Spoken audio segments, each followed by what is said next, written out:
స్తోత్రం మెస్సియా ప్రతిదినము దేవుని వాగ్దానం అనే ఆత్మీయ కార్యక్రమం చక్కటి ఆత్మీయ కార్యక్రమంలో మిమ్మల్ని ప్రేమపూర్వకంగా ఆహ్వానిస్తున్నాను. దేని బిడ్డలారా, నేను మీ అభిషేక్. ఎలా ఉన్నారు? బాగున్నారా? ఉదయం ఎలిగిస్తున్నారా? ప్రార్థన చేసుకుంటున్నారా? వాక్యాన్ని ధ్యానించుకుంటారని మిమ్మల్ని అడుగుతున్నాను. ఒకవేళ ఇంకా ఎవరైనా ప్రార్థన చేసుకోకపోతే ఉన్న పాటను మోకరించి ప్రార్థన చేసుకొని వాక్యం ధ్యానించుకోవాలని తెలియజేస్తున్నాను. నేను బిడ్డలారా, తద్వారా దేవుడు మనల్ని విశ్వాసంలో ఆత్మీయంలో మరింత బలపరుస్తారని తెలియజేస్తున్నాను. ఈ దినం నా పుట్టినరోజు.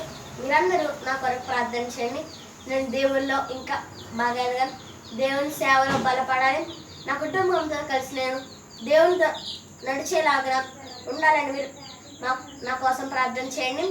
ప్రతిదినము దేవుని వాగ్దానం అనే ఈ ఆత్మీయ కార్యక్రమంలో వాగ్దానం చదువుకుందాం. నేను చదువుతున్నాను.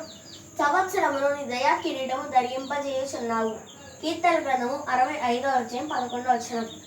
గనుక దేవుడలా, మరి దేవుడు మనల్ని 2023 సంవత్సరం నుంచి 2024 సంవత్సరం వరకు కాచి కాపాడు. దేవుడు వందనాలు. మరి ఈ దినం నేను పుట్టినరోజు జరుపుకుంటూ నూతన సంవత్సరంలో అడుగు పెడుతున్నాను గనుక నా గురించి ప్రార్థన చేయండి.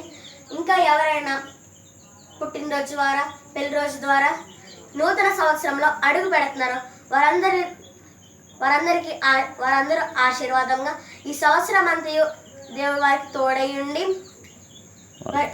దేవుడు వారికి దయా కిరీటంగా ఉంచాలని కోరుకుంటున్నాను. దేవుడిలారా, మరి ఈ దినం ఎవరైనా పుట్టినరోజు పెళ్లిలో జరిపించుకుంటే వారందరి జీవితంలో ఈ వాగ్దానం నెరవేరాలని నేను కోరుకుంటున్నాను. దేవుడి మాటలు దీవించింది కాక ఆమె. ప్రార్థన చేసుకుందాం. స్తోత్రం మెస్సియా ప్రతిదినము దేవుని వాగ్దానం అనే ఆత్మీయ కార్యక్రమానికి ఇచ్చారు. మీకు వందనాలు. మీరు నాకు ఇస్తున్న వాగ్దానం సంవత్సరమును నీ దయా కిరీటము ధరింపజేయుచున్నావు. ఈ వాగ్దానాన్ని ఈ దినం ఎవరైతే పుట్టినరోజు పిల్లలు జరిపించుకుంటున్నారో వారందరి జీవితంలో నెరవేర్చండి. నా జీవితంలో కూడా నెరవేర్చండి. ఎంతోమంది రోగులు ఉన్నారు, వారందరినీ స్వస్థపరచండి.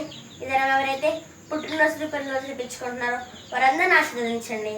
అనేకమైన పుట్టినరోజు పిల్లలు జరిపించుకోవాలో సహాయం చేయండి. ఎంతోమంది సేవకులు ఉన్న సంఘంలో ఉన్నాయి, వారందరినీ కూడా కాచి కాపాడండి. యేసునామములో అడుగుచున్నాం తండ్రి, ఆమేన్. గనుక దేవుడలారా, ఈ వాగ్దానాన్ని మీరు పొందుకున్నారు కనుక లైక్ చేయండి, షేర్ చేయండి, సబ్స్క్రైబ్ చేసుకోండి, మంచి మంచి కామెంట్స్ పెట్టండి. దేవుడు మిమ్మల్ని దీవించును గాక.